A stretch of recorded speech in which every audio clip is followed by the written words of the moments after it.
One of the things we always love about you is we see you on breakfast and we see the person you're sitting next to, be it a David Seymour or a Shane Jones, kind of bloviating and using big ideas and that. And you go, well, as I was driving in, reading the latest research from XYZ, and it's just like bang, bang, bang. And I just want to know, is that your bag? Do you love data? Do you love getting into that research? Is that a part of who you are? I am a real nerd. I grew up debating a lot with my old man about everything and anything and kind of going, but why is the world this way? And he would tell me that that's just the way it is. And I'd go, well, nah, I don't believe that.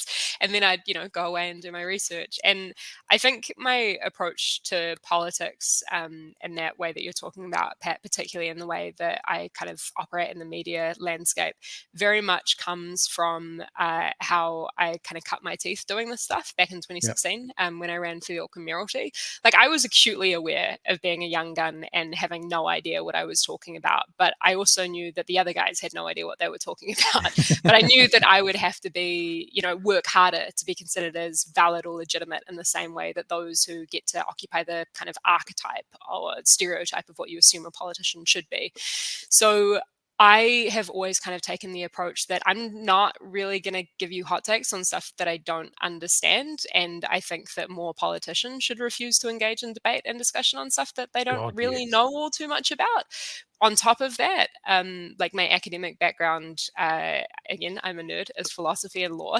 So I take the approach that it is always a good thing that people are willing to, and I very much am willing to change my view when I encounter evidence that, kind of contradicts the views that I have held. And I'm more than willing to be challenged on the views that I hold as well. But then when I do come to a view that I very strongly hold, I'm going to try and figure out how to implement that as evidence-based as possible.